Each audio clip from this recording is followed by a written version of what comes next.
Salut à tous les amis, j'espère que vous allez bien, que vous êtes en forme. On doit se remettre de nos émotions. On a vécu un dimanche de sport assez incroyable. On a été au bout de l'épreuve, de la patience. On a vécu quelque chose d'incroyable, je pense, qui a marqué pour longtemps les mémoires collectives, le sport français, mais pas seulement le sport tout court. On a terminé troisième de la Ligue des Nations, et ça, je pense qu'on ne l'oubliera pas de sitôt. Évidemment, on n'est pas là pour parler que de ce match entre la France et l'Allemagne, qui était quand même intéressant parce que ça fait toujours du bien de voir les Bleus, de faire découvrir des choses. Il y a des joueurs comme Gusto, Badé. Et Cherki qui ont fait leur première, mais c'est vrai que ça a été un petit peu éclipsé par d'autres performances, que ce soit ce que nous a offert Nuno Mendes et le Portugal qui s'impose dans cette quatrième édition de la Ligue des Nations européenne. Le Portugal qui est la deuxième équipe, enfin qui est la première équipe à remporter à deux reprises ce trophée après un match qui, ma foi, était plutôt intéressant, pas mal de rebondissements, et un Portugal qui s'en est très très bien sorti avec une victoire au tir au but. Mais bien sûr, c'est vrai que même si vous savez, ici on a l'habitude de parler plutôt de ballon rond, de football, c'est le sport qui occupe à 99% nos esprits. C'est vrai qu'on a assisté à un match entre Alcaraz et Sinner qui était assez incroyable, dantesque, vraiment très très fort, très bluffant. 5h23 d'une lutte sans merci. On est allé d'un match de la Ligue des Nations qui a commencé à 15h au début de l'autre. 5h29 exactement, comme le dit Poluchu. Donc franchement, assez costaud, et c'est bien parce que beaucoup de gens, moi j'ai trouvé que c'était un Roland Garros assez intéressant à suivre parce qu'il y avait beaucoup d'hommages, d'émotions avec la cérémonie d'adieu à Nadal qui était très réussie, et on a pu voir le retour des tontons, Federer, Djokovic, bon lui qui est toujours là, et Murray, et de se dire finalement on a connu une ère incroyable de tennis avec des champions de légende, et qu'est-ce que serait le tennis après, et ce match te fait prendre conscience que quand même on va laisser le tennis dans de très bonnes mains, et je pense que Sinner et Alcaraz vont nous offrir des luttes sans merci, des matchs. Alors, ça va être très très dur de reproduire ce qu'on a vécu pour ce 6 juin 2025 à Roland Garros, mais ce qui est sûr, c'est qu'on aura d'autres finales entre les deux loustiques et que ça risque d'être tout aussi intéressant, et que Sinner devra prendre sa revanche.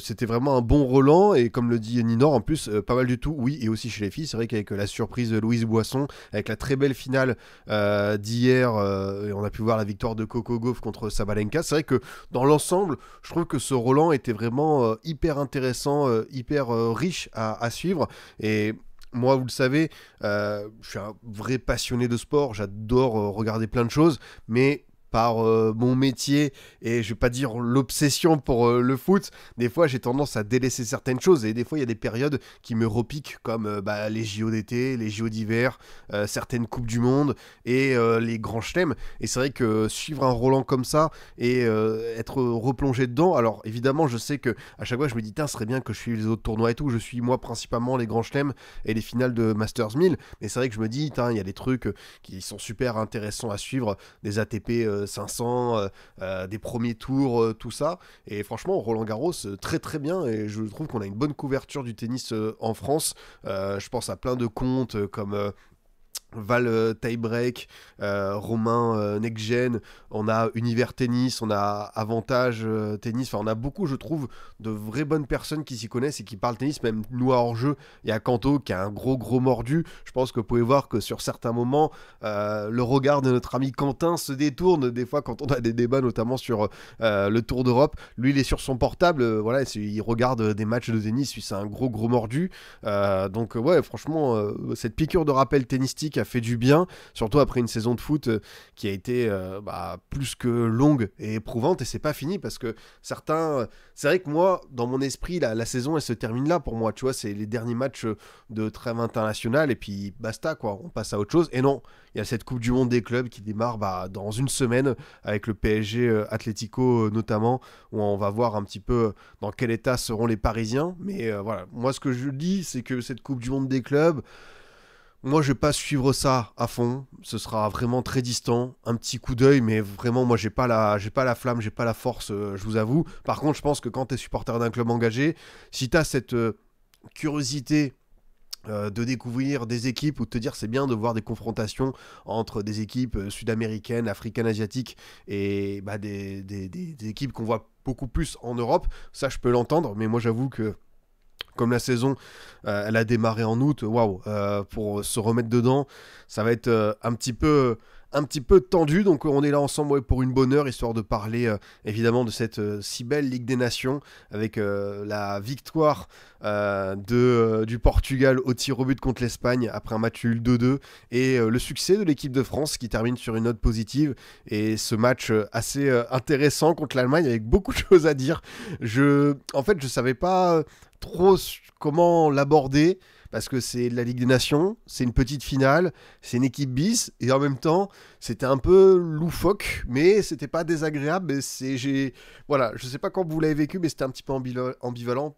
Je salue évidemment les personnes qui sont sur le chat, les habituels comme Ninor, Thomas, Deathstroke, Soso Chat, la modératrice toujours en place, Thibaut, Coconite, Nengolainho, Flaco, j'espère que vous êtes tous bien là. Natsuo, le crack, qui dit t'es aussi beau que Nuno Mendes a été fort ce soir. Bah là, tu me vantes énormément parce que si on le prend au pied de la lettre, je suis Mister Univers. Parce que là, franchement, le match qu'a livré Nuno Mendes, c'est pas loin d'être l'une des plus belle perf individuelle que j'ai vue pour un latéral, un défenseur cette saison. Et franchement, même tout court, c'est une des meilleures perfs individuelles que j'ai vues cette saison.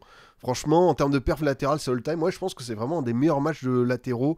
Après, c'est toujours dur parce que bon, est-ce que là, quelqu'un peut me dire le top 5 des meilleurs matchs de latéral de l'histoire? Alors évidemment, moi, j'ai peut-être du Meikon en tête, j'ai du Zanetti, il y a du Alexander Arnold, il y a du Marcelo. Marcelo version Ligue des Champions, je pense qu'il y en a quelques-unes. Il y a Dani Alves. Mais là, comme ça, à ressortir de tête, c'est pas évident. Mais quoi qu'il arrive, ouais, Nuno Mendes, j'étais obligé de titrer là-dessus parce que juste incroyable franchement le match qu'il a livré. Et en plus on sait qu'il y avait un certain client en face de lui, même si Lamine Yamal a pas été ridicule. Bah, Lamine Yamal est humain finalement. Je sais pas si on dit qu'on le découvre, mais on se rend compte aussi que ce jeune garçon qui va avoir 18 ans dans un mois a aussi ses moments sans. Et voilà, Nuno Mendes a été monstrueux et c'est vraiment une année 2024-2025 pour lui, et surtout l'année 2025, cette deuxième partie de saison. Ouais, franchement, c'est giga bluffant. Il se détache d'une manière. En plus, ce qui est intéressant, c'est qu'au début de la saison, on était un petit peu dubitatif sur peut-être l'utilisation de Luis Enrique en tant que troisième central, un joueur qui montait peu. Et puis finalement, sur la deuxième partie de saison, quand le PSG a commencé à prendre confiance, alors évidemment, il y a du très bon Nuno Mendes et des fois il a eu ses petites pertes de concentration, notamment sur le but de Liverpool à l'aller où il lâche le marquage sur Harvey Elliott. Il y a le premier but d'Aston Villa au Parc où il fait une perte de balle dangereuse dans le camp du PSG, mais au global c'est quand même un joueur qui a lui aussi énormément bien évolué. Et il y a un truc qu'on a souvent dit avec ce Paris Saint-Germain version Luis Enrique, Luis Campos, qui s'applique à beaucoup de joueurs, notamment lui, c'est le staff médical. Avant, Nuno Mendes, il avait quand même ses petites rechutes et il pouvait enchaîner 3 mois de haut niveau, il se pétait et après on le retrouvait quelques temps après. Là franchement Nuno Mendes, le nombre de matchs qu'il a pu enchaîner à un poste en plus où il est très exposé athlétiquement et il doit répéter les efforts, et il a enchaîné beaucoup de gros matchs. Là le voir encore à 100% comme ça, c'est juste bluffant. Et comme le dit Mad Mike, le nombre de gros joueurs qu'il a pocket cette saison, bah ouais, c'est vrai qu'il a eu du Salah, il a eu du Saka, il a eu du Dumfries. Il avait été bien aidé par Gvara lors de la finale de la Ligue des Champions, mais quand même c'était un joueur qui faisait assez peur. Et ce soir il a été très bon contre Lamine Yamal, et vraiment là quand il a reçu le trophée de la part de Séphérine d'homme du match, bah c'est évidemment une évidence. Mais il y a aussi autre chose qui m'a bien plu dans cette image de Nuno Mendes, c'est quand il va chercher ce trophée, et que juste après il y a ses camarades du PSG qui l'embrassent, qui le congratulent, et ça que tu te rends compte que le socle portugais du PSG il est très fort. Et encore plus, puisqu'on parle du Portugal et cette victoire, on est quand même sur une nation qui n'a pas un bassin de population illimité, qui n'a pas énormément de ressources, mais toujours un nombre de footballeurs, un travail au niveau de la formation qui est incroyable. Honnêtement, Benfica, Porto, Sporting, Braga, c'est très fort. Enfin, honnêtement, en termes de rapport, le ratio, c'est le pays qui travaille le mieux au monde, avec évidemment, il y a aussi, si on compare l'Uruguay, la Croatie à une époque, mais là, le Portugal, ce qu'ils réussissent à faire, en plus, là, ils viennent de reporter l'Euro U17 en finale contre la France, c'est vraiment la nation qui travaille le mieux, que ce soit au niveau fédéral, que ce soit au niveau club, et en plus, ce qui est bien pour ce Portugal Saint-Germain, justement, l'Omerca, c'est que tu remarqueras que Campos, qui... et vraiment, on va pas présenter le personnage d'un recruteur hors pair qui allait piocher dans tous les clubs. Vitinha Porto, Gonçalo Ramos, João Neves Benfica, Nomedes Sporting. Franchement, c'est très fort. Oui, c'est vrai que la Belgique, Travis Bickle aussi en termes de travail, c'est pas mal. Après, il y a d'autres pays, hein, l'Équateur. Comment j'ai pu oublier l'Équateur alors que c'est vraiment la nation émergente au possible. Donc ouais, franchement, chapeau au Portugal. Alors oui, évidemment, je sais que dans les commentaires, certains diront c'est Ligue des Nations, c'est la Mickey Mouse Cup, tout ça. Oui, c'est pas un truc incroyable, mais on peut voir à quel point, pour certains, notamment ce bon vieux Cristiano Ronaldo, comme le dit Stradri, et que je salue, et Karim également, c'est vrai que remporter un titre en tant que Portugais, même si c'est cette Ligue des Nations, même si ça représente pas grand-chose, t'as toujours un gros truc qui ressort. Après, ils ont eu l'Euro, quoi qu'il arrive pour eux, mais je me dis quand même qu'il y a une frustration. Je dis pas que le Portugal aurait dû remporter plusieurs Coupes du Monde ou refaire une victoire à un Euro, mais quand je vois le nombre de talents et parfois certains choix de Roberto Martinez ou certaines titulations, des trucs qui me paraissent lunaires, ou même le niveau de certains joueurs. Vous savez, on parle souvent de joueurs qui sont beaucoup plus forts en sélection qu'en club. On a des exemples comme Podolski, Shaqiri, Ochoa, voire en France Pogba, mais souvent on oublie d'évoquer l'inverse. Les joueurs qui sont très forts en club et pas ouf en sélection. Et honnêtement, je pense que le meilleur exemple de l'histoire, c'est Bernardo Silva. Après, Bernardo Silva à City, il a commencé aussi un petit peu à décliner, mais quand on voit le niveau qu'a pu avoir un Bernardo Silva à City, qui était parmi les 4-5 meilleurs milieux à chaque fois de PL depuis je sais pas combien de temps, et son apport au Portugal, c'est assez dingue. Et pourtant, il est toujours là. Et voilà, notre ami... Roberto Martinez sort certains joueurs avant lui. Après, voilà, on imagine qu'il y a des statuts, tout ça. Mais c'est vrai que je me dis, par rapport aux noms qu'on voit sur la pelouse, par rapport aux joueurs que tu fais rentrer, je dis pas, encore une fois, que le Portugal, voilà, mais honnêtement, s'ils prennent... Après, vu les jeunes qui arrivent à chaque fois, le travail au niveau fédéral, je pense que les planètes s'aligneront petit à petit et qu'ils prendront leur Coupe du Monde un jour ou l'autre. Alors, est-ce que ce sera avec Cristiano Ronaldo, 48 ans, qui sera toujours là? Après, en vrai, c'est vrai que le débat sur Ronaldo, il est toujours intéressant parce que c'est tellement une légende, et c'est bien plus qu'une légende, c'est le symbole absolu, c'est le mec pour qui ça pèse et tout. Mais le fait qu'il soit encore là à cet âge-là, des fois, ça dessert son équipe. Je pense qu'on l'a vu à l'Euro. Là, il marque des buts et il se rapproche de son total, même s'il doit aller encore une soixantaine de buts pour atteindre le cap symbolique des 1000 réalisations en carrière. Moi, j'ose espérer que la Coupe du Monde, ils seront avec lui. Mais c'est vrai que... c'est pas évident de devoir composer avec ça. Ça, j'en suis bien conscient. Une info est sortie que quel que soit le résultat, il est viré Martinez. Alors ça, je l'ai vu passer aussi, que Martinez, apparemment, c'était finito, peu importe. Donc, à voir les suites. Et d'ailleurs, quelqu'un a dit, il faut qu'on parle aussi de l'Italie. L'Italie qui a été battue 3-0 par la Norvège. Je sais pas si vous avez vu la conférence de Spalletti avec cette, on va dire, imbroglio, où Spalletti annonce dans la conférence de presse d'avant-match qu'il sera viré quoi qu'il arrive, après le match contre la Moldavie demain soir, ce qui est un truc un peu unique quand même comme cas de figure, enfin très très bizarre. On a un mec qui sera en poste, alors qu'il sait quoi qu'il arrive qu'il est viré. Autant peut-être l'annoncer après et tout, mais voilà, il est arrivé en disant vraiment, désolé les gars, ce sera la dernière pour moi, ciao. Et l'Italie, c'est inquiétant, oui, l'Italie, c'est hyper préoccupant. Pourtant, j'ai mis la compo et je sais qu'il y en a où c'était évidemment absent. Il y avait des joueurs où on se disait non mais attends, c'est pas normal. Alors attends, on va juste aller mettre la compo de l'Italie.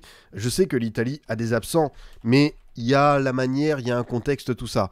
Parce que, voilà, évidemment, tu as des joueurs qui sont pas tous là, avec les Calafiori, qui c'est qui manque également. Après non plus, c'est pas non plus un truc Di Marco. Maintenant il était là, Di Marco, il en manque quelques-uns, mais tu vois, c'est 4-5 absents majeurs, mais ça fait pas non plus tout en termes de vivier. Et moi, c'est pas que ce match qui m'inquiète, c'est plutôt la dynamique. C'est que l'Italie, il y a eu le miracle de l'Euro 2021. Tant mieux, parce que c'était une super équipe, ce Mancini, c'était un plaisir à suivre. Ensuite, il y a eu ce qu'on a vu avec l'échec, encore une fois, d'une qualification en Coupe du Monde et cette absence qui fait plus que tâche. Ouais, bon, tu vois, il y a des absents, mais c'est quand même un peu inquiétant, tu vois, en termes de vivier, tout ça. Et sincèrement, t'as le dernier Euro, ils sont encore une fois totalement... Ils sont fait taper par la Macédoine du Nord lors de ce barrage pour la Coupe du Monde 2022. Ça, c'est très très grave quand même. Enfin, honnêtement. Et le dernier Euro, souvenez-vous, le match contre la Suisse, ils se font absolument balayer. Avant, t'avais eu ce match contre l'Espagne où pareil, il y avait eu 3-4 classes d'écart. Bah, tu vois, Rudy Couscous, rajoute les Di Marco, Buongiorno ou Doge Fratesi. Ok, je veux bien les rajouter, mais ça fera pas de l'Italie une nation top 10 mondiale. Pour moi, franchement... Allez, quelqu'un m'a demandé qui sont tes favoris pour la Coupe du Monde 2026. Pour moi, je mets en 1 Espagne et Argentine. Ensuite, en 2, il y a un gros chapeau avec Portugal, France, Angleterre. Peut-être qu'on mettra, j'ai envie de voir le Brésil sous Ancelotti, même si c'est pas ouf depuis un moment le Brésil. L'Allemagne, même si l'Allemagne pareil, je suis assez circonspect. Et après, pour moi, l'Italie, c'est chapeau 3. L'Italie, ça vient avec des trucs comme l'Uruguay, tout ça. Bah, pas top 10, en vrai. Aujourd'hui, je suis pas sûr que l'Italie soit top 10 sélection mondiale. Franchement, je sais pas quel est le classement final. Bah, les Pays-Bas, par exemple, les Pays-Bas, je les mets devant. Alors, l'Italie, ils sont combien? L'Italie, ils sont 9e. Franchement, pour moi, ils sont limite. Franchement,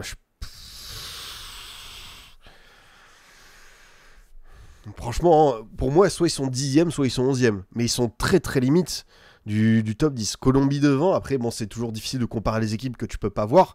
Mais pour moi,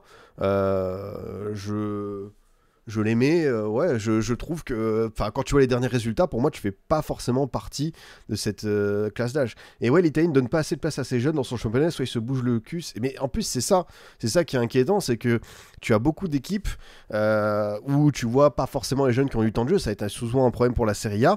Et pourtant, les sélections de jeunes, elles ont des super résultats. En Euro U17, en Coupe du Monde U20, l'Italie, elle figure toujours très très bien. L'Italie était, avec Casadei, elle a été championne du monde U20, quoi. Hop, Italie, c'était quand déjà équipe d'Italie, moins de 20 ans.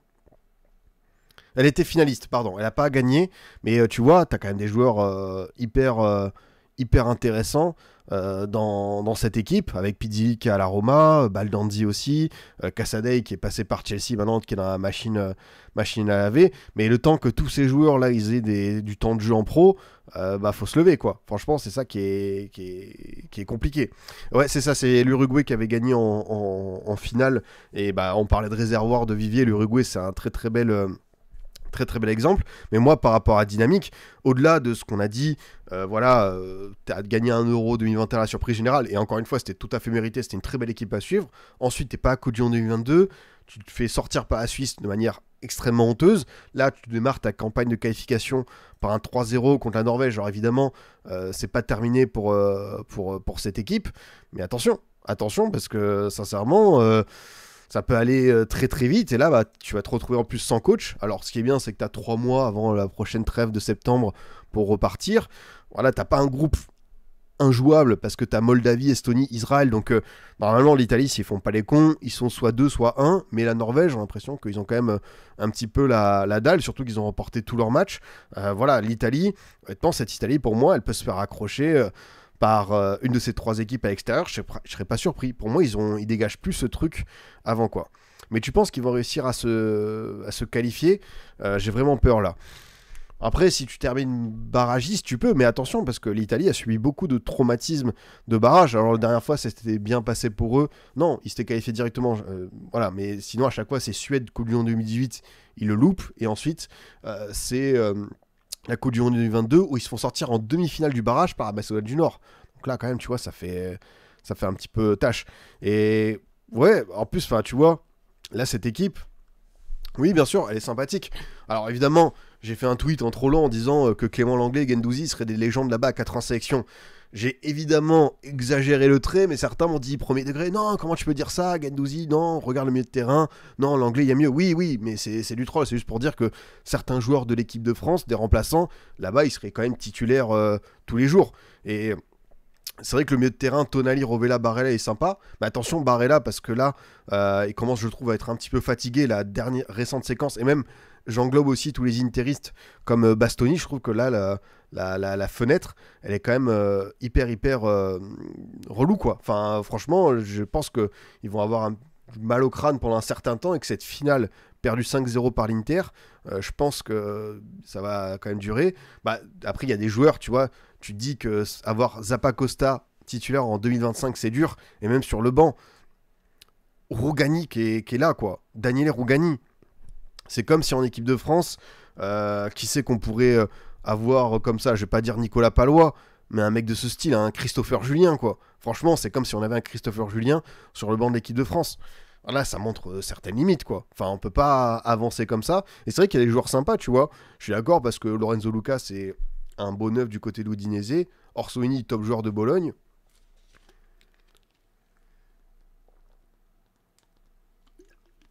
T'as des noms, mais ça fait pas tout. Et surtout, la dynamique, elle est hyper inquiétante. Et on peut pas les réduire à ça, quoi. Mangala, ouais, Mangala, c'est vrai. Bon, Clément Langlais, oui, c'est vrai qu'avoir Clément Langlais, comme Rougani, c'est une, une petite dinguerie. Après, à voir qui c'est qui va pouvoir remplacer le Spalletti. Pareil, Spalletti, tu vois, c'est ouf parce qu'il sort d'une séquence à Naples où il est champion et son Naples joue très bien. Il va là, il réussit pas à répéter ça, quoi. Après, quelqu'un disait, oui, la Norvège, est-ce que c'est surprenant? Après, niveau effectif, je sais pas, mais niveau talent, là, le quatuor, Noussa, Haaland, Sorloth, Odegaard, Sander Berge au milieu de terrain et 2-3 joueurs pas de gueux derrière, ça, ça fait très bien le taf, quoi. Même il y a du Oscar Bob sur le terrain, c'est vraiment bien. Jørgen Strand Larsen, l'attaquant de Wolverhampton, pas mal du tout. Le bon vieux Patrick Berg, qui était passé par Lens, qui a Bodo Glimt, sympa. La légende Léo Stigard du Stade Rennais et tout. Donc, non, franchement, c'est fort, quoi. Imagine Conte. Bah, Conte, pour moi, il a prolongé à Naples. Enfin, il reste à Naples, donc je n'imagine pas. Ça parle de Pioli. Bah, franchement, aujourd'hui, tu regardes quel coach pourrait venir. T'as soit Pioli, soit c'est Thiago Motta. Mais est-ce que Thiago Motta a envie de partir pour une sélection italienne? Je suis pas persuadé de ça. Donc, ouais, franchement, je suis hyper inquiet. Bah, Gasperini, il a signé avec la Roma. En fait, il y a beaucoup de coachs et même, comment ça s'appelle la Sarri qui revient à Lazio. Non, franchement, moi, l'Italie, j'avoue, je tire la sonnette d'alarme tous les jours. Moi, pour moi, je dis pas qu'ils vont pas se qualifier et tout, mais sur la dynamique, moi, je les vois vraiment mal. Après, ils aiment bien aussi des fois cette position et tout. Après, je trouve qu'à l'Euro, quand même, on avait quelques signes pour dire que ça allait être une équipe sympa. Peut-être pas aller jusqu'à la victoire finale, mais c'était quand même bien mieux que là, ce qu'on voit, quoi. Franchement, c'est dur. Oui, quitte à faire un truc de tonton pour un an, là. On veut pas lui donner sa consécration à Ranieri. Après, bon, le vieux père, il a tellement donné, il a tellement fait de missions bourbies à sauver des clubs, en veux-tu, en voilà. Mais franchement, si Ranieri, il accepte de sortir du truc, de sa retraite, parce que là, du coup, il est devenu conseiller des Friedkin à la Roma, moi, je me dis que pour un an, qu'il aille vivre sa Coupe du Monde en Amérique du Nord, perdu pour perdu, allons-y, quoi. Mais honnêtement, c'est tendu. C'est très tendu pour l'Italie.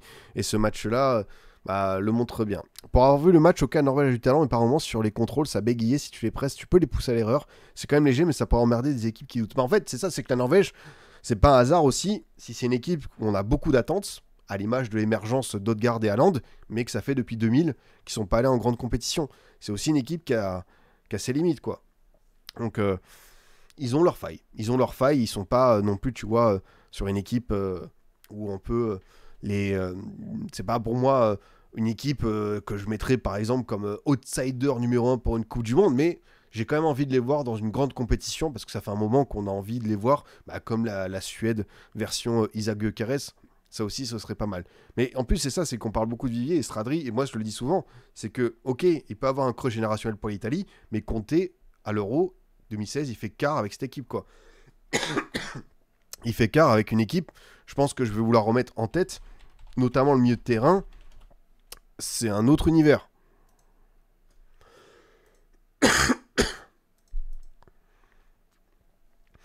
Après, la défense, c'est all-time. Buffon, Chiellini, Bonucci, Barzagli, rien à dire. Ensuite, Descheguillo, Iaccherini, Parolo, Sturaro, Florenzi. C'est quand même ouf. Et il amène l'Allemagne, championne du monde en titre, au tir au but. Et ils font un match de dingue. Et devant, c'est Eder et Pelé. Eder et Pelé qui ont en club pas un parcours dingo, quoi. Donc honnêtement, c'est pour ça que Conte, c'est à chaque fois, partout où il passe, même si ça gagne pas, il y a des trucs qui se passent, quoi. Mais franchement, oui, évidemment, pour ceux qui s'en souviennent pas, c'est évidemment le penalty légendaire de Zaza et le ballon qui, de mémoire, s'est envolé dans le ciel de Bordeaux-Lac, qu'on n'a peut-être pas encore retrouvé. Donc c'est sûr que, ouais, le banc, fais voir, je pense que le banc, ça peut être aussi rigolo. Le banc, t'as Darmian, Zaza, Insigne, Ogbonna, Ciro Immobile, Salvatore Sirigu, Federico Marchetti, Federico Bernardeschi et Stéphane El Shaarawy. Même là, tu vois, il avait 3 joueurs en moins. Bon, c'est quand même un sacré exploit d'avoir réussi à emmener cette équipe jusqu'en quart. En plus, au tour d'avant, il tape l'Espagne et tout. Donc, c'est vrai que pour moi, si vraiment il y avait un exploit, enfin un mec à aller chercher pour remobiliser tout ça, ce serait Conte. Mais il n'est pas forcément disponible. Le bon père Conte, on a envie de le voir avec De Bruyne à Naples. Donc ouais, l'Italie, moi je vous avoue, je mets un vrai avertissement là-dessus, parce que au-delà des derniers résultats et de la défaite contre la Norvège, t'as quand même un sélectionneur qui part, Spalletti, qui est quand même un vrai monsieur du football, et dans ce sens, attention à ce que ça ne dérape pas, quoi. Attention, ça doit faire un moment que l'Italie n'a pas une grosse équipe sur le papier, il y a toujours des limites. Franchement, ouais, depuis une bonne décennie, hein, honnêtement, il y a eu des bonnes choses. Voilà, la Coupe du Monde 2006, il y a la finale de l'Euro 2012, et depuis, c'est assez tendu, quoi. Tu sous-estimes l'équipe d'Italie, ils peuvent battre des équipes comme l'Albanie ou l'Azerbaïdjan. Tu sais que demain, contre la Moldavie, j'espère qu'ils vont faire le boulot, même si je pense que ça va être très spécial pour Spalletti d'aborder ce match dans la position d'un coach, même pas démissionnaire, d'un coach licencié. Donc évidemment, il va faire le job par rapport à son honneur et l'estime qu'il a pour le pays, mais c'est chaud. Et c'est vrai qu'il y a des stats qui sont dingues. 0 match à élimination directe disputé depuis la finale. Le dernier but en match à élimination directe de l'Italie en Coupe du Monde, c'est Materazzi sur corner, quoi. On parle de l'Italie qui a 4 étoiles sur le maillot, qui est, je pense que si on parle de top 5 sélection all-time, ils y sont tous les jours. Enfin, c'est ouf quand même d'avoir ce creux-là générationnel. Pourtant, comme je le dis, il y a des résultats en jeunes. Donc là, c'est la fédération, c'est au club, c'est aux dirigeants de trouver le moyen de connecter tout ça, parce qu'il y a du potentiel, mais on n'y arrive pas. On n'y arrive pas côté italien. Par contre, j'ai parlé de ce potentiel de ce vivier. C'est vrai que le côté portugais, même espagnol, hein, parce que bon, c'est une défaite, mais c'est une finale et c'est encore une très très belle équipe. Le Portugal réussit à remporter cette Ligue des Nations. Que retenir de ce match ? Écoutez, c'était franchement pas mal. On a vu des perfs individuels, encore une fois, j'insiste, mais le match de Nuno Mendes, je pense qu'il est assez incroyable. Honnêtement, on est sur un match de patron absolu, très très bon. Dans tous les bons coups, défensifs, offensifs. Il avait un client en face de lui. Voir Lamine Yamal très timide comme ça, pas réussir un bon match cette saison, et encore plus ces derniers mois, ces dernières semaines, c'est pas arrivé fréquemment, et c'est pas un hasard parce que Nuno Mendes a vraiment su le canaliser, quoi. Ouais, c'est vrai, Conceição qui confirme qu'il a le profil d'un super sub. Je pense qu'il peut être plus un déménageur comme ça, mais il a vraiment un bon profil d'ailier pour aussi t'offrir des solutions. Je pense que Conceição, si on lui donne le bon club, le bon contexte, peut-être qu'il y a un truc, tu vois, à creuser là-dessus, quoi. On débriefe une finale de match amicaux, là, demande Berdet. Oui, parce qu'après, il y a Coupe du Monde des clubs, et malheureusement, je pense pas que vous me retrouverez à 5h du mat pour un débrief de Al Hilal Salzbourg. Ce sera sans moi, donc autant se quitter sur ces matchs, mais après, c'est évidemment sympa, parce que moi, je sais, et je vous le dis souvent, il y a beaucoup de débats sur le football de sélection, une grosse fatigue, certains qui n'aiment pas l'équipe de France, qui n'aiment pas ces matchs-là. Moi, en vrai, je trouve que c'est là où il y a le plus d'histoires à raconter souvent, et que c'est quand même quelque chose d'hyper représentatif, et c'est bien surtout parce que là, on est à un an de la Coupe du Monde, et c'est bien, je trouve, de voir les forces en présence, et déjà de distinguer qui pourra tirer son épingle du jeu. Et pour moi, même si J'avoue que j'ai pas la concentration à 100%, que moi dans ma tête la saison elle s'est terminée samedi dernier à Munich avec succès 5-0, le succès 5-0 du PSG contre l'Inter. Bah, en vrai moi j'aime bien quand même voir déjà l'équipe de France, un petit peu les tendances, la première de Cherki, Doué avec son nouveau statut, revoir un petit peu Mbappé parce que c'est un garçon qu'on doit juger, Dembélé aussi parce qu'il a changé de dimension, la défense avec les éléments bis. Attention, là il y a beaucoup de doutes, mais voilà, ça permet aussi de se situer. Et par exemple, cette Espagne-Portugal, bah, même si c'est de la Ligue des Nations, ça reste un match avec deux sélections et deux pays où tu proposes un certain collectif et beaucoup d'individualité. Donc franchement, j'avoue que j'ai regardé ça et honnêtement, j'ai plutôt bien aimé parce que souvent, dans cette période-là, on avait soit avant des matchs amicaux un peu pourraves, soit on a des matchs de qualification pas ouf. Moi, je me souviens d'un France-Gibraltar où on gagne 3-0 là-bas, où c'est vraiment éprouvant, même à regarder, à commenter. Et là, pour le coup, je trouve que l'Espagne-France, bah, c'est un match marquant, 5-4. Il s'est passé plein de choses. On s'est fait trouer, on a tenté, on est bien revenu, on a eu une première de Cherki qui a marqué les esprits, on a vu beaucoup de failles, mais on n'est pas passé loin d'une remontée assez incroyable. Donc franchement, ce match-là, oui, je préfère largement ça, même si la Ligue des Nations, que 90% des purges qu'on a vu au dernier Euro. Franchement, je préfère un football comme ça, offensif. Ok, on prend des buts, mais c'est la mentalité. On essaie de marquer un but de plus que l'adversaire, tant pis, ça fait un gros score. Et pourtant, on sait à quel point la question défensive, de l'équilibre, et on était une des meilleures défenses du dernier Euro, ça prend ça en compte. Et voilà, après, on va revenir sur le France-Allemagne, qui était lui plus dans un registre divertissant, où je pense que niveau enseignement, c'est pas non plus...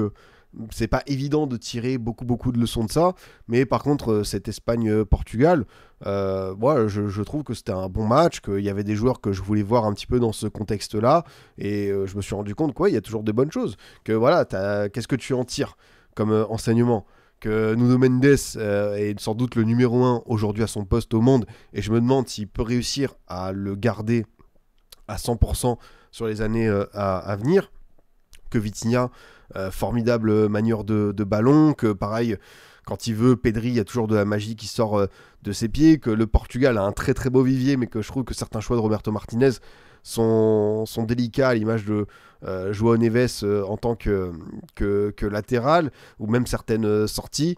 Après, côté espagnol, j'adore quand même Nico Williams.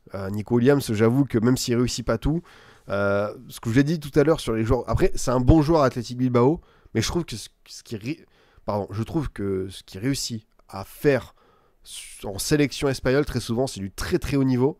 Et je me demande s'il réussira un jour quand il aura son gros transfert, parce que ça parle de lui cet été à Arsenal, tout ça. On a envie de voir ça aussi à l'étape supérieure.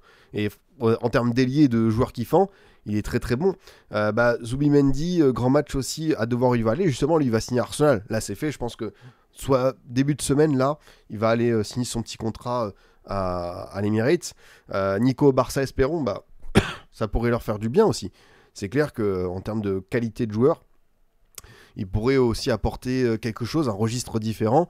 Moi, c'est vrai que dans mon mercato idéal Barça, j'étais plus parti sur un profil Baena, parce que dans le jeu de Flick, ça correspondait, je pense, à une certaine, on va dire maîtrise, mais ADN aussi Barça, et ce que désire Flick de ses milieux. Mais pour un profil plus offensif, évidemment que si tu as l'argent de signer Nico Williams, moi, je prends tous les jours.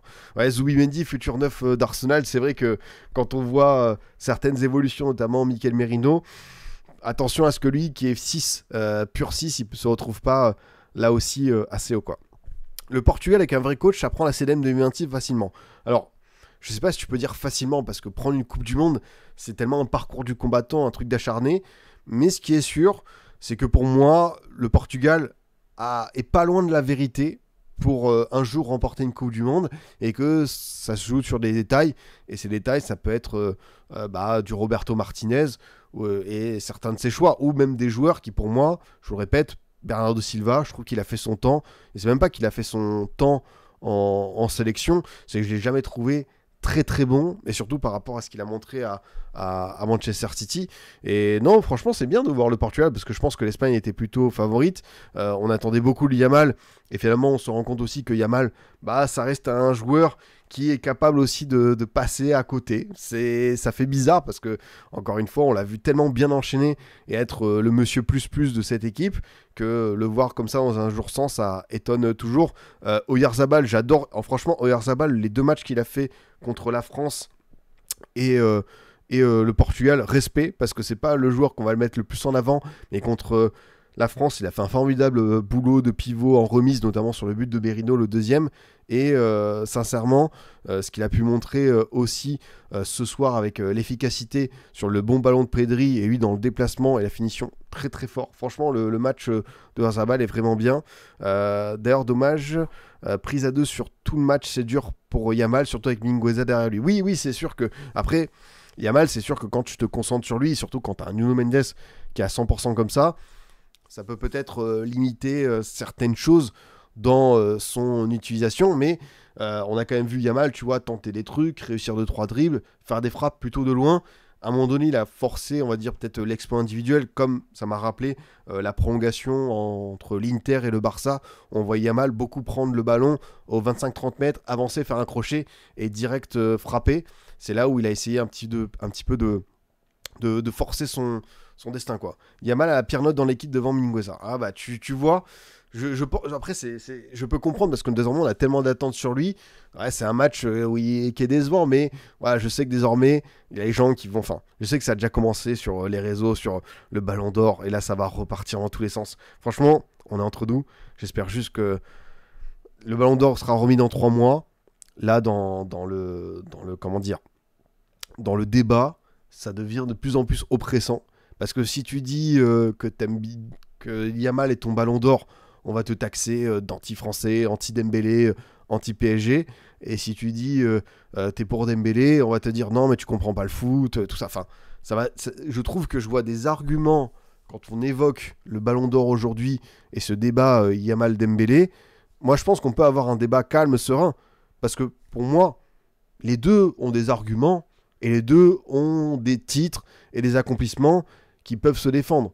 Il y en a un qui c'est une transformation de dingue, et qui est le leader offensif d'un PSG qui est allé au bout en Ligue des Champions, qui est vraiment très très bon, et qui en plus a marqué des buts, qui a été décisif à chaque tour, barrage, huitième, quart, demi et finale. Donc franchement, Ousmane Dembélé, Ballon d'Or, c'est logique. Et dans l'autre sens, Yamal, parce que c'est aussi un truc un petit peu inédit en termes de fibre footballistique, quelque chose que tu vois pas tous les jours sur le terrain.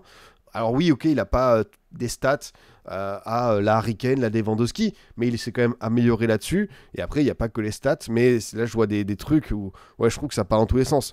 Moi, je vais vous le dire, pour moi, si Dembélé l'est, ça, c'est quand même... je serais content. Yamal aussi, je ne crierai pas au scandale. Moi, je pense que Dembélé devrait le remporter, mais si c'est Yamal, tu vois, je vais pas faire une grève de la faim. Enfin, honnêtement, c'est quand même quelque chose. Ouais, je vous dis, je trouve que ça dépasse. Mais en fait, on peut débattre de qui tout. Mais en fait, des fois, je vois des arguments, je vous jure, sur Twitter. Je crois que je vais pas loin de masquer, les mots-clés, quoi. Et Rafinha. C'est vrai que Rafinha aussi, il a ses arguments. Après, maintenant, j'ai parlé vraiment des deux qui se détachent, Dembélé et Yamal. Mais c'est vrai que Rafinha, par rapport à sa campagne de Ligue des Champions, il va aussi avoir des arguments. Et ce qui peut profiter à Dembélé, même si c'est vrai qu'il y a beaucoup de Parisiens qui sont distingués avec Hakimi, avec Pacho. On a aussi Vitinha, tout ça. Peut-être que tu auras du partage des points, mais tu auras aussi du partage des points côté barcelonais. Donc, le vote du jury, je vais voir un petit peu ce que ça donne, mais c'est curieux. Et pourquoi pas Messi s'il gagne la Coupe du Monde des clubs. Attention aussi avec le Kicks qui sera en lice avec ce Pichichi et qui pourrait faire des ravages avec ça, quoi. Et si Rafinha gagne la Ligue des Nations d'Amérique du Sud. Après, tous les trophées comptent, mais certains, bon, on va pas dire que c'était la coupe à Mickey comme au début, mais attention, quoi. Et pourquoi pas Ronaldo. Après, là, on va peut-être arrêter d'aller aussi loin, mais on verra cette liste des 30, on verra qui se détachera et tout. Mais moi, je vous le dis, je trouve que le débat, là, il commence à plus être sain du tout. Et Après, ça je dis par rapport à ça à Twitter, mais ici j'ai l'impression qu'on arrive à dialoguer dans un espace urbain, civilisé, qui fait bien plaisir, quoi. Ce sera Messi. Bah, je sais pas dans quelle mesure la Coupe du Monde des clubs peut vraiment avoir un impact, parce que beaucoup le disent, attention ça va compter, attention ça va compter. Bon, après Dembélé là, il est blessé, il va manquer la phase de groupe. Justement, il n'y a pas que les stats, mais Dembélé les a plus les titres, dont le plus précieux qu'à LDC, son implication dans le jeu est essentielle pour le PSG, même s'il ne marque pas, il se montre important. Ah mais ça je suis d'accord. Pour moi je vous dis, moi je pense que Dembélé devrait plus l'avoir, mais s'il y a mal là, je peux l'entendre aussi, tu vois. Pour moi, c'est les deux opinions sont compatibles, quoi. Après, bah, c'est aussi le truc des trophées individuels. Dans un sport collectif, on sait que bah, ça occupe beaucoup d'attention. Et on parle de ça, mais attention, parce qu'il va y avoir aussi des débats sur le Golden Boy avec Désiré Doué, sur le prix Copa, Yachine, tout ça. Enfin, on n'en est jamais fini, parce que dès que tu ouvres une porte avec le Ballon d'Or, ensuite, c'est assez... assez épuisant. Et non, que dire de plus sur ce match? Bah, encore une fois, bravo au Portugal qui, avec ses. Il y a quand même du très très beau matériel, hein. Franchement, quand tu vois l'équipe, quand tu vois le potentiel du banc et que tu vois certains joueurs qui rentrent en compte pour le futur, à l'image de Rodrigo Mora 2007 qui a fait sa première apparition dans le groupe, ça tu dis que c'est quand même très très fort. Et tu vois les joueurs de compliments, ce que tu peux faire, même l'entrée de Raphaël Leao par exemple, on va pas parler, mais l'entrée de Leao, moi je l'ai trouvé hyper bonne, franchement. Et c'est aussi ça la limite, enfin pas la limite, mais la frustration que tu peux ressentir par rapport à un Leao qui, quand il veut, bah, c'est la crème de la crème, c'est un crack, c'est un des tout meilleurs à son poste. Par contre, quand il veut pas, bah, tu le sens aussi. Tu sens que c'est plus compliqué quand il n'y aura pas à passer. Et ouais, il est trop inconstant. Et en fait, je me demande, et moi je suis pour qu'il quitte le Milan cet été. Je pense qu'il a fait le tour. Et surtout, il a besoin d'un nouveau challenge pour se remobiliser. J'ai vu passer la rumeur Bayern. Évidemment qu'il a eu au Bayern, je pense que ça peut être pas mal. À voir s'il y a d'autres clubs intéressés, mais c'est vrai que le Bayern, pour avoir... en plus, on sait que là-bas, vous connaissez la légende, le FC Hollywood, c'est un club où ça peut partir très très vite au clash, pardon. Donc ouais, pourquoi pas. Franchement, si Léo, il a envie de passer un petit step et d'évoluer dans sa carrière, c'est le bon moment pour lui. Mais le match de ce soir nous a rappelé à quel point, quand il est en forme, quand il est en jambes, il peut faire tellement de ravages, quoi. Le Bayern qui perd Sané mais récupère Léo, qui serait une version bis. Je pense que les deux ont leur frustration, mais aujourd'hui, je préfère miser sur un Léo inconstant que le Sané que j'ai vu, qui pour moi ne pourra jamais récupérer ce qu'on a vu du Sané de Schalke, de City ou des premiers pas au Bayern. Je préfère essayer de relancer un Léo qui a quand même ce truc en plus, qu'un Sané où pour moi j'ai l'impression que je referme le livre, quoi. Je fais une croix là-dessus. Et après, bah, sinon, côté espagnol, c'est vrai que parmi tous les tireurs, si on avait dû mettre une pièce sur un mec qui pouvait louper, c'est ce pauvre Alvaro Morata qui a vraiment la guigne, qui est bah, le mec qui symbolise ça. Tu regardes tous les tireurs, tu te dis, quand même, ce Morata, il a une petite... il a un petit air de mec qui pourrait louper. Ouais, c'est clair que dans ce lot-là, et par son direct, j'ai bien aimé l'entrée disco. Ça fait du bien de le revoir. J'espère que c'était pas juste un one-shot et que Luis de la Fuente le reprendra un peu plus tard. Après, bah voilà, tu dis que cette Espagne, quand tu feras revenir certains titulaires, quand tu auras Heusen Koubarsi, est-ce que d'ici un an, ce sera vraiment la défense installée ou est-ce qu'il va vouloir mettre un joueur un peu plus expérimenté à leur côté, que tu auras peut-être le retour de Carvaral, à voir si on retrouvera un jour Baldé en sélection, et tu auras surtout le retour de Rodri dans cette équipe, ça peut changer beaucoup de choses. Et est-ce que d'ici là, tu auras un 9 qui sera nettement monté en puissance, comme Samu Agueoa, ou peut-être tu auras un Olmo ou quoi, à voir ce que cette Espagne peut donner. Mais pour moi, même si ça perd ce soir, évidemment, ça reste tous les jours dans les deux favoris de la prochaine Coupe du Monde avec l'Argentine. Mais c'est vrai que la victoire du Portugal ce soir, quand bien même on sait qu'il y a des rumeurs de départ de Roberto Martinez, que c'est une sélection qui nous a déçus sur les dernières grandes compétitions internationales, tu peux quand même les mettre dans ce fameux chapeau 2 que je vous disais. Pour moi, chapeau 1, Espagne, Argentine. Chapeau 2, Portugal, France, Angleterre. À voir, bien sûr, Portugal, France, Angleterre. à voir un petit peu où se situe l'Allemagne, le Brésil, certaines sélections un petit peu émergentes comme la Colombie, tout ça. Mais ouais, ça va être sympa. On est à 1 an et 5 jours du lancement de la Coupe du Monde. Ça va arriver vite. Il va falloir se mettre dans le bain. Là, il y a un mercato qui va passer. Il y a une saison de club, de la Ligue des Champions. Il y a la CAN aussi.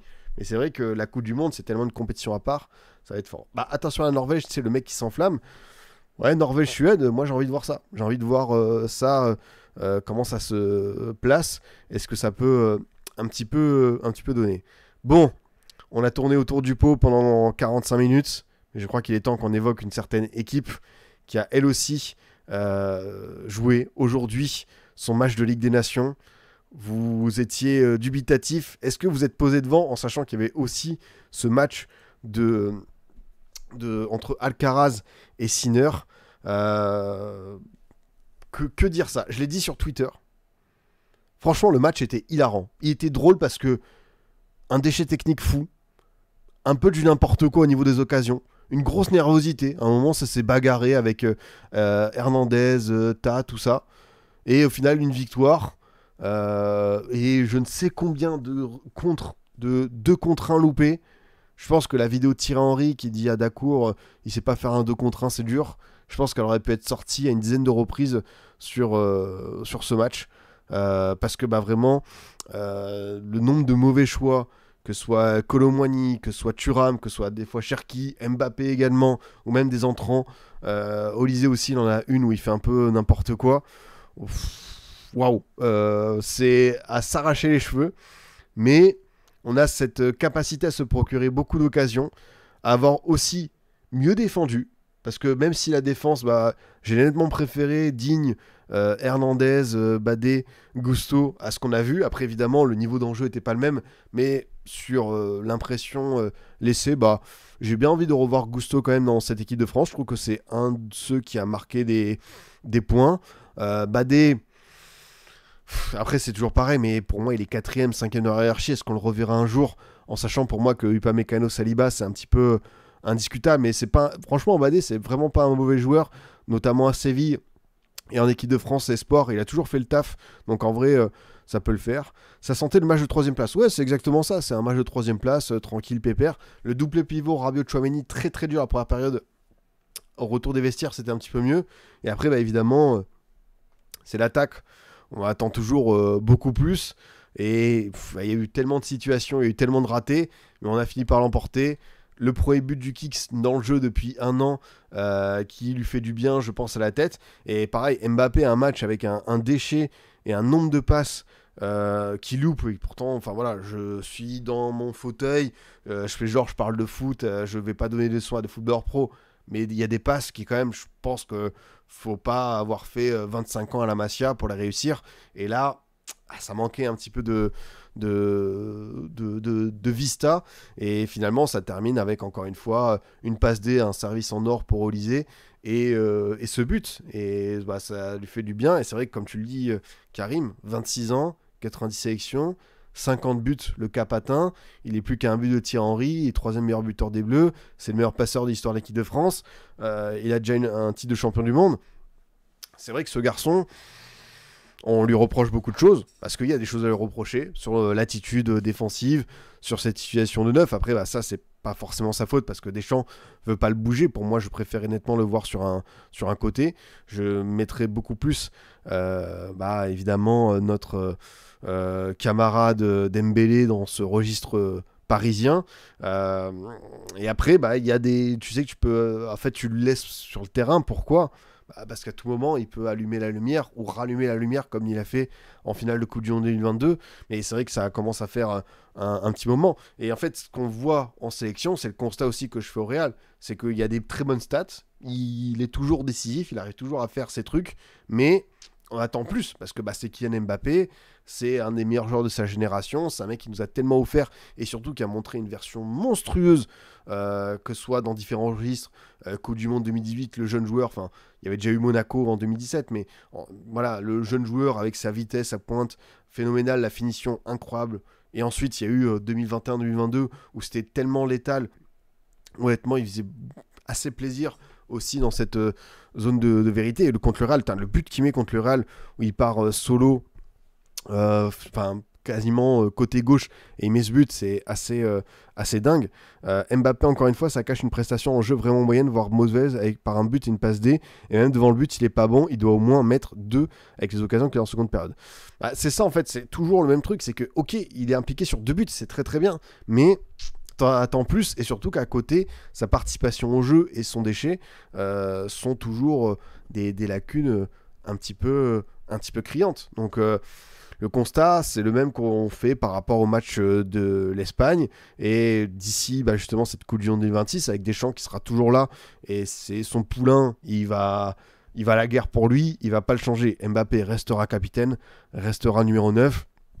Maintenant, il faut composer avec ça, mais j'aurais bien aimé que tout ce qui s'est passé entre la fameuse déclaration de Luis Enrique qui le prend entre 4 yeux avec regarde comment Michael Jordan défendait pour essayer de lui inculquer ça, et puis tu as évidemment ce succès du PSG qui gagne sans lui. Moi j'ai pas envie de l'accabler, de le pointer du doigt, parce que ça reste un joueur qui peut encore accomplir pas mal de choses, mais attention, parce que le temps file, le temps passe, et lui qui avait des objectifs très élevés de Ligue des Champions, de plusieurs titres en sélection, de Ballon d'Or, tout ça, même s'il marque beaucoup, qui est statistiquement un garçon qui répond, les stats ça ne fait pas tout, et on va lui demander d'être un peu plus ce leader, comme a pu l'être un Dembélé finalement avec le PSG, quoi. Donc ça c'est une certitude.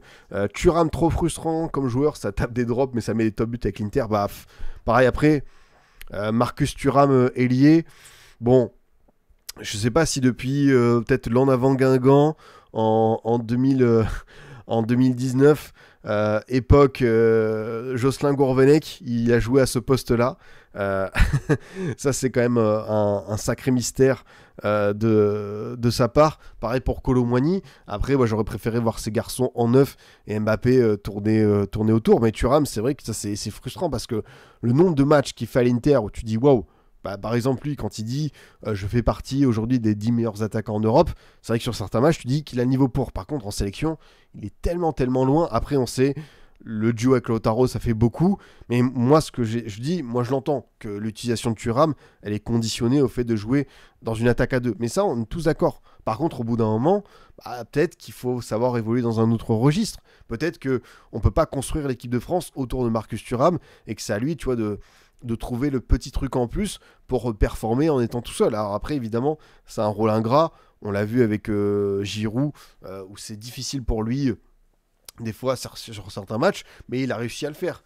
Et Thuram, moi, ok, pour qu'il soit dans une attaque à 2, il est très performant, mais c'est à lui de se bousculer, de se faire violence, pour être un petit peu ce neuf. Et je pense qu'en plus, par rapport à certaines de ses qualités vues à l'Inter, il peut beaucoup rendre de service, mais là, on a du mal à le voir, quoi, en EDF.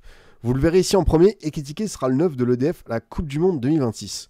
Alors écoute, ça c'est une belle take, parce que je pense qu'il y a 2 neufs, pour moi, qui peuvent bousculer ça, même si dans la tête de Deschamps, il part de loin. C'est Mateta, Crystal Palace ou transfert, et Ekitike, Francfort ou transfert. Ekitike, on est quasiment sûr qu'il va avoir un transfert, mais c'est vrai que si ces 2 joueurs-là font une très belle saison en club et enchaînent ça, Baoya et Ablin, mon bon vieux. Alors, je pense qu'ils peuvent être un joueur en équipe de France, mais Ablin, s'il fait peut-être un transfert à l'OM qui est très très bon, qui fait une saison à 25 buts et tout, ça peut s'entendre. Mais moi je pense que Ekitike et Mateta sur la ligne de départ ont justement cette petite longueur d'avance. Après oui, son 9 c'est Mbappé, ça changera pas.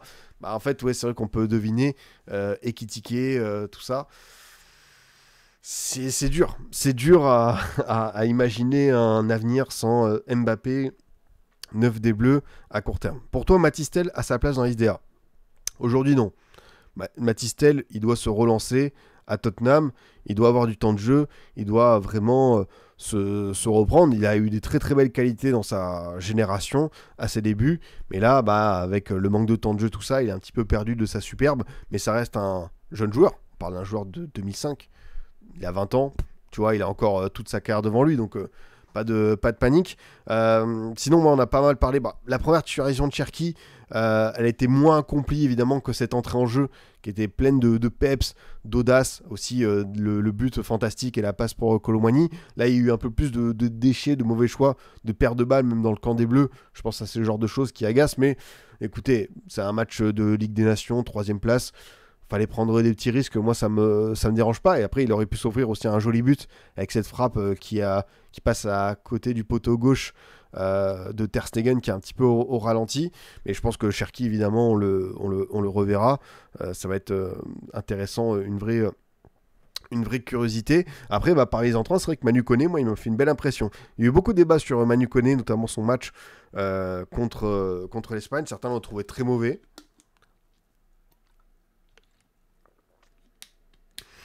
Très mauvais, on l'a déjà dit ici, mais quand sa note est sortie en équipe, qu'il a eu 3, je trouvais que c'était sévère. Là, je trouve que son entrée était vraiment très bonne. Un très bon ton donné. Et après, moi, je me suis dit, Manu Koné, il n'est pas parfait. C'est pas le meilleur milieu de sa génération. Par contre, je trouve qu'il rend beaucoup de services dans son registre. Il faut l'accompagner, mais je pense sincèrement que ça peut être vraiment un titulaire en puissance lors de la Coupe du Monde. Alors là, bon, évidemment, personne... Oui, il y en a qui pensent encore que Pogba et Kanté vont revenir ensemble. Les gars, c'est vraiment l'étape du déni qui dure. Pogba, Kanté, ils reviendront pas. Enfin, ensemble, ça me paraît fou. Après, on sait que ce sport est tellement imprévisible qu'on peut voir des scénarios de dingue. Mais moi, vraiment, faut tourner la page. Enfin, c'est finito de chez finito. Après, on a connu une période glorieuse, incroyable. Mais sincèrement... ça a été une grande page de l'équipe de France, mais oui, on se rend compte que quand bien même on a un très beau vivier notamment devant, au milieu de terrain on peut avoir quelques carences et que voilà, on doit plus compter sur un Manu Koné et qu'en attendant ça ne reviendra pas. Moi je pense qu'il y a des joueurs quand même à tester d'ici un an, les revoir dans un certain contexte comme Bouba Kamara, je serais très fan de le voir au milieu de terrain pour sécuriser tout ça. Comment il s'appelle Kefren Turam aussi, 2e saison à Juve. Si ça se passe bien pour lui, ça peut devenir aussi un milieu référent. Et je pense qu'il aura de nouveau sa chance en EDF.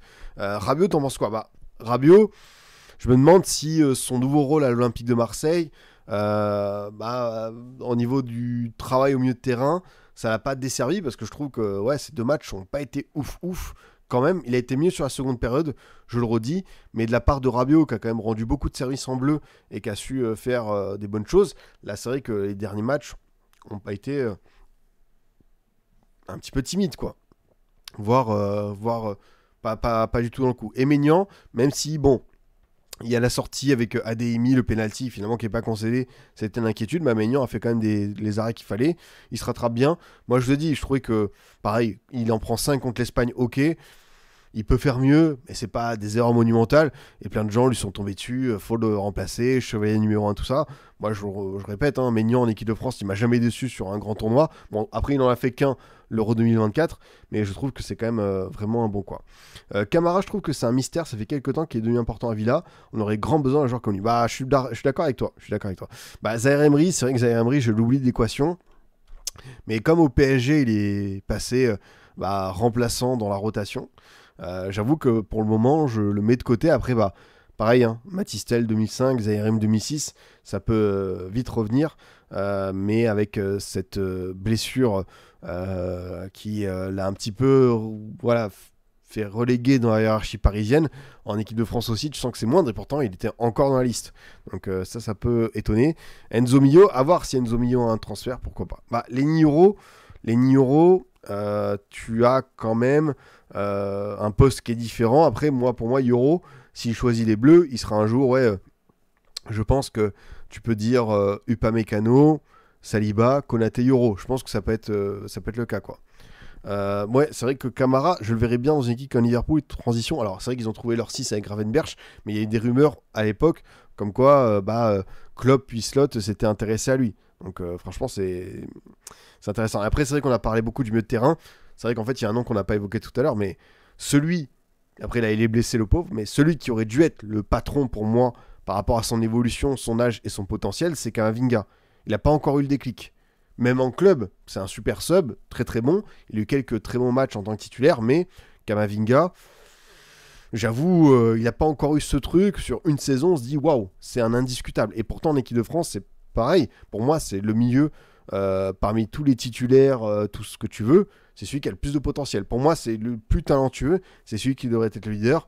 Mais ce que j'ai dit sur l'âge, pour Tel, pour Zaïre Emery, je peux aussi le dire pour Kamavinga, il a 24 ans, c'est un 2002, il lui reste encore quelques années pour passer ce step et devenir notre patron du milieu.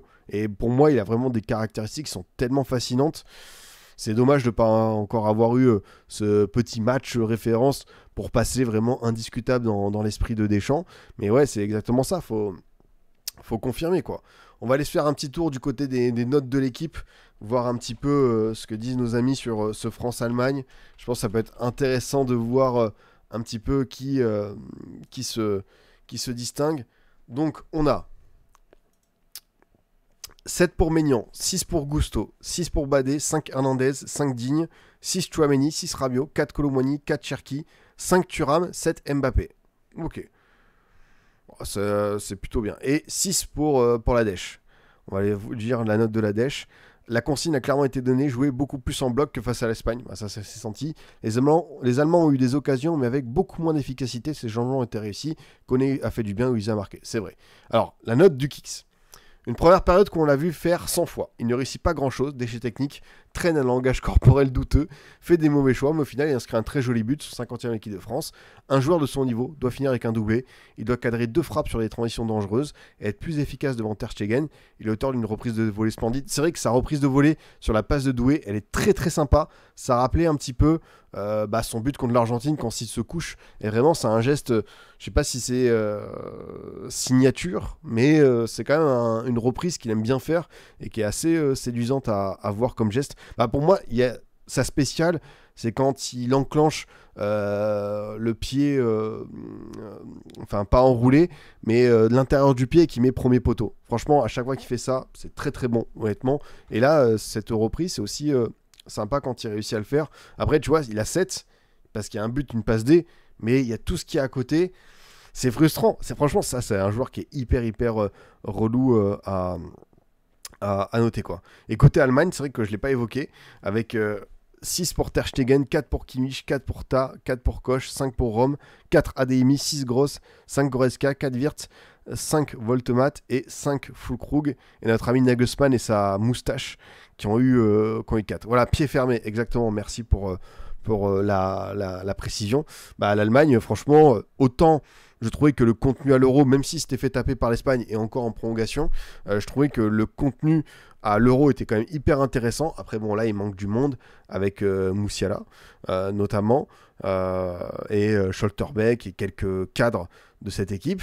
Mais c'est vrai que pour moi, je suis un peu inquiet, quoi. Cette année et les performances récentes, alors après c'est de la Ligue des Nations, il y a les éliminatoires, ils doivent se remettre dedans, mais autant l'Euro j'étais enchanté, là je suis beaucoup plus dubitatif, et ouais, ils vont devoir se remettre un petit peu à l'ouvrage. Alors Voltemat, Fiatus, c'est un joueur qui a émergé cette saison à Stuttgart, qui est un numéro 9 d'1m96, qui est très élégant, donc un profil un petit peu atypique, mais c'est un joueur vraiment à suivre, donc franchement... il peut être assez intéressant, mais tu vois, par exemple, j'ai pas aimé le match de Wirtz aujourd'hui.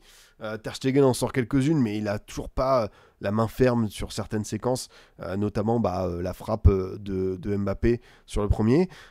Qui c'est qui a comme remplaçant côté allemand pour vous situer?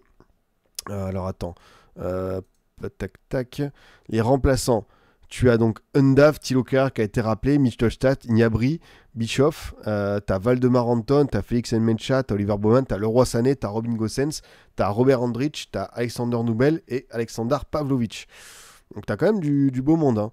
Et je crois que tu me demandais si, comment il s'appelle, Stiller était là. Et non, c'est ça, il était pas là forcément, et pourtant c'est vraiment un bon joueur. D'ailleurs, lui, on parle d'une rumeur de transfert du côté du Real, et ça devrait être un peu le cas, quoi. Mais ouais, je crois que c'est ça qui est blessé.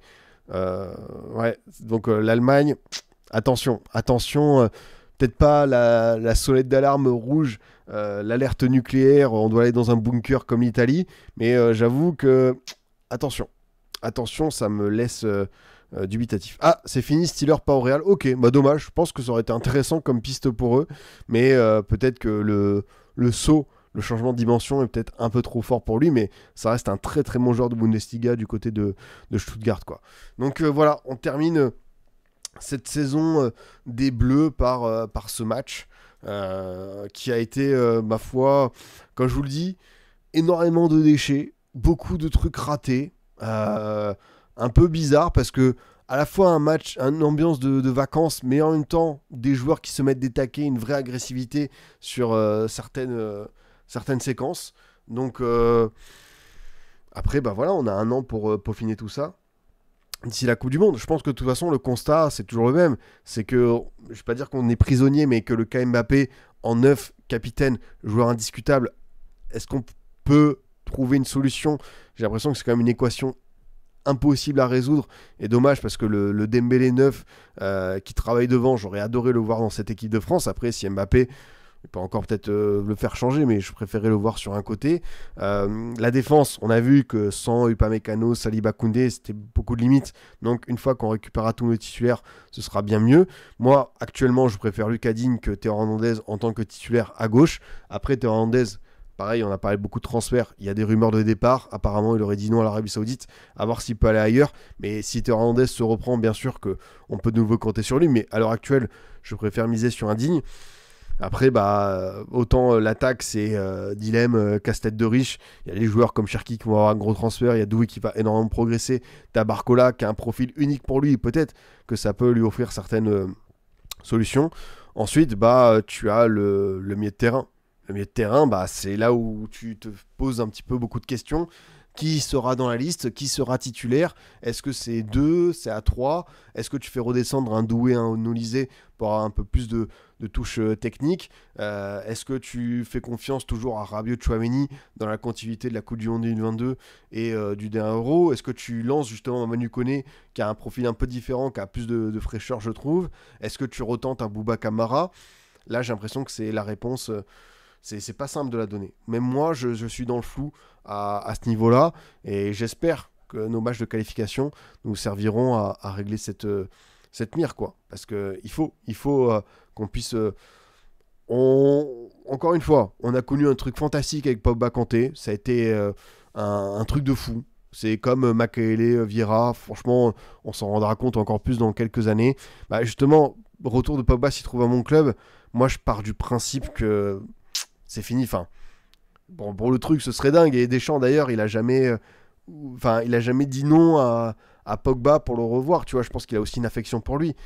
Moi, je suis franchement dubitatif là-dessus. Mais en attendant, bah écoutez, on a quand même 2-3 joueurs qui évoluent dans des gros clubs. On peut compter sur des jeunes joueurs intéressants. Moi, je vous le dis, j'adorais revoir Bouba Kamara et Kefren Thuram. Voilà, il n'y a plus qu'à tenter quelque chose, quoi. On verra ce que ça donne. Bah, dommage qu'on puisse pas naturaliser João Neves et Vitinha. Bah, j'ai fait un post pareil, hein, quand j'ai vu le milieu de terrain des Pays-Bas hier avec Reinders, Gravenberch, De Jong. Franchement, bah, ça fait envie. Hein. N'importe quel des trois, il est titulaire à 100%. On lui fait une statue devant le Stade de France. Hein. Mais malheureusement, c'est pas notre réalité, quoi. Et Marcus Thuram, faut arrêter. Après, Thuram, c'est dur pour lui parce que l'équipe ne peut pas jouer pour lui, n'a pas le profil de mettre 2 attaquants devant. Mais oui, c'est sûr que beaucoup de ces matchs en équipe de France, t'en sors où tu souffles beaucoup, quoi. Et ouais, même l'Italie a un meilleur milieu que nous. Et pourtant, l'Italie s'est fait tabasser 3-0 par la Norvège. Donc, les temps sont rudes, mais voilà, on a un an devant nous pour peaufiner tout ça et voir ce que ça donne. Non, mais je sais que tu regardes le milieu de beaucoup d'équipes. Oui, il y a beaucoup d'équipes où je préférais leurs joueurs, c'est sûr. Pourtant, on parle de l'équipe de France. Et il y a beaucoup de monde qui nous envie certaines choses. Mais le milieu de terrain, c'est sûr que c'est là où c'est plus délicat. Bon, on va quand même terminer avec un petit mot de tennis, les amis, parce qu'on a assisté à un truc assez incroyable. Ce Sinner Alcaraz qui a commencé à 15h au moment où on parlait de ce France-Allemagne, et la balle de match, je pense qu'elle a été réalisée vers 20h58 et 2 minutes après, on avait le lancement de cette Espagne-Portugal, et honnêtement, bah, chapeau aux deux, un match titanesque. Je pense que c'est pas de la culture de l'instant de dire que c'est l'un des plus grands matchs de l'histoire du tennis. C'est un truc monumental dont on se souviendra longtemps. Franchement, très très fort. Honnêtement, assez bluffant. Et ouais, comme tu le dis, Lux, le tournant, c'est dans ce quatrième set.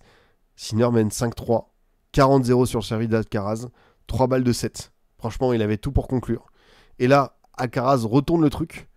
Après, c'est comme les balles de match de Federer lors du match contre Djoko à Wimbledon, ou celle que Tsonga avait eu contre Djoko. Des fois, il faut les revoir, ces balles de match, en termes de choses assez incroyables. Et là, tu as Sinner qui perd ce jeu, ok, et qui derrière, il a son service. Et là, il déjoue et Alcaraz revient là-dessus. C'était un match intéressant parce que sur l'aspect physique, beaucoup de gens avaient des doutes sur est-ce que Sinner pouvait tenir 4 heures. Je trouve qu'il allait au-delà de toutes les attentes. Après, évidemment, sur le jeu décisif, le dernier, Alcaraz avait tout repris la main et l'a un petit peu aligné. Mais honnêtement, en termes de passionné d'amateur de tennis, j'ai vraiment adoré ce que j'ai vu. Et à l'image de tout ce qu'on a pu voir dans ce tournoi de la part des deux, c'est vrai qu'Alcaraz avait passé 4 heures de plus sur le court. Il avait perdu, 3 heures je crois, il avait perdu plus de 7, il en avait perdu 4. Donc il y avait quand même, tu vois, à chaque tour, il en perdait. On se dit, tiens, attention, ça c'est quand même un petit peu une vraie alerte. Et Sinner, tu vois, quand il mène 2-0, franchement, c'est même pas qu'il marche sur l'eau, c'est qu'il fait très peu d'erreurs. Alcaraz, on sait qu'il peut avoir ces petits moments de déconcentration, à faire des fautes directes, à être moins précis sur certains points, à pouvoir un petit peu être volatile. Par contre, Alcaraz, quand il est à 100% focus, qu'il décide de tout mettre, c'est juste bluffant, quoi. Moi, je vous le dis, on a eu la chance de connaître une période iconique du tennis. Franchement, c'est incroyable ce qu'on a pu voir. Parce que, évidemment, il y a Federer, Nadal, Djokovic. Ensuite, tu as du Murray, tu as du Wawrinka, tu as du Del Potro, tu as Tsonga, mon fils. Tu as vraiment beaucoup. Tu as Roddick. J'en oublie, tu as énormément. Et on se dit souvent, c'était mieux avant tout ça. Oui, c'est sûr que, comme tu dis, il y a eu tellement de finales. La finale Nadal-Djoko Australie, où ça termine à 5h33 de jeu et que les deux, ils peuvent même pas aller récupérer debout leur trophée parce qu'ils ont tellement de crampes, ils sont obligés de s'asseoir. T'as l'impression que c'est une des images, pour moi, les plus fortes de l'histoire du tennis. T'as le Federer, évidemment, Nadal de Wimbledon 2008, qui est incroyable. On a eu beaucoup de très très beaux scénarios, mais celui-ci, il y a le scénario, il y a le spectacle, il y a le niveau des deux, et je pense aussi que comme c'est une rivalité qui va devenir iconique, c'est aussi le match qui peut lancer un petit peu leur momentum pendant 5-6 ans. Après, je pense qu'il y a peut-être 1-2 joueurs qui pourront se mêler à la lutte. Je pense notamment à João Fonseca, la pépite brésilienne, à voir aussi si Draper ou également Rune, qui sont encore des jeunes joueurs, s'invitent à leur table. Mais pour moi, Sinner Alcaraz, ils sont partis pour... on verra d'autres jeunes qui émergeront. Mais pour moi, d'ici 2030, ils vont prendre 75% des grands chelems, si ce n'est plus. Franchement, j'ai l'impression que si physiquement, ils sont épargnés ou... si Sinner ne fait pas n'importe quoi avec certaines règles, je trouve que ça peut l'être. Ouais, Federer Djoko Wimbledon 2019, c'est ça, c'est ces balles de match qui échappent à Federer. Mais honnêtement, match hyper agréable à voir. Et honnêtement, on n'a pas boudé notre plaisir. C'était dingue. Nadal Medvedev, c'est Open d'Australie 2022 de mémoire. Hop. Ouais, c'est ça. Où il est mené 2-6, 6-7. Il est mené 4-3. Il est mené 40-0 sur son service. Il y a vraiment pareil un scénario de dingue pour lui à ce niveau-là, quoi. Zverev, 0 titre. Ouais, je pense que Zverev, il a un gros blocage. Là, il a vraiment ce fameux plafond de verre où je pense pas qu'il pourra aller chercher ce titre qui lui manque, quoi. Mais ouais, comme je vous le dis, ce tournoi de Roland était, ma foi, hyper sympathique. On avait beaucoup de bonnes choses à suivre. On a eu la découverte côté français de Louise Boisson qui est sortie nulle part, alors que quand même au niveau de nos joueurs, on a beaucoup de marasme où c'est assez compliqué. Et puis là, on va voir un petit peu ce qui va se passer par la suite. Là, on débute la saison sur gazon, tout ça. Mais ouais, on a eu franchement des beaux matchs. Il y a beaucoup franchement, en fait, c'est vrai que certains matchs, je trouvais que le niveau de Sinner était tellement fort. J'ai notamment un match contre Roublev, où Roublev fait pas un mauvais match, mais vraiment, il marche sur l'eau, c'est incroyable. On a eu aussi quand même la sensation Alexander Bublik, qui est, pour ceux qui suivent le tennis, qui est un joueur un peu fantasque, mais hyper intéressant à suivre. Zverev est dans la mauvaise période, Novak plus Nadal, et maintenant Alcaraz. Ça, en fait, il est dans 2 générations dingues, et lui, il a pas su aller chercher son son petit trophée. Et là, tu sens que plus ça passe, plus ça peut être quand même compliqué à se remettre dedans, quoi. Donc, non, franchement, c'était un vrai bon Roland. Et comme l'a dit, je crois, Ninor au début, même la finale dame avec au niveau de Coco Gauff, Sabalenka.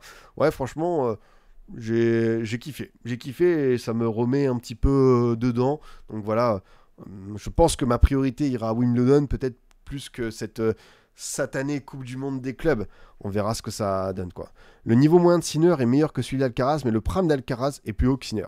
Je pense que notre ami Johan a tout résumé sur ce qu'il peut dire, ce qu'on peut dire sur ce match. Tu penses que Djoko peut gagner Wimbledon? Je pense que Djoko, il peut avoir encore sa chance. Parce qu'évidemment, on ne sait jamais avec des blessures, des trucs et tout, sur Wimbledon et les 2 prochains. Mais franchement, c'est quand même dur pour lui d'aller chercher. Mais oui, après, tu vois, il fait quand même encore à 38 ans.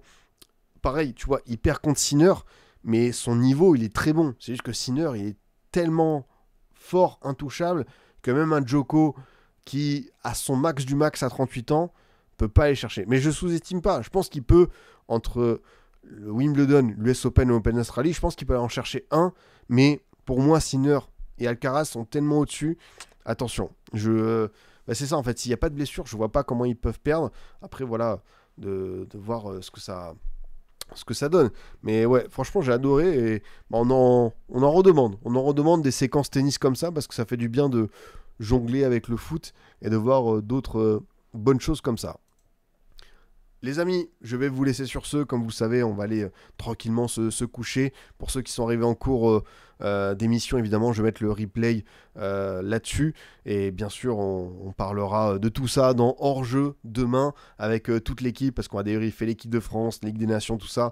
On va faire quelques awards encore une fois. Donc merci à vous de m'avoir suivi. C'était toujours un plaisir d'échanger avec vous, de parler de Ligue des Nations, tennis, d'évoquer aussi la mythique Squadra Azzurra, qui a bien besoin de nous pour revenir sur le devant de la scène.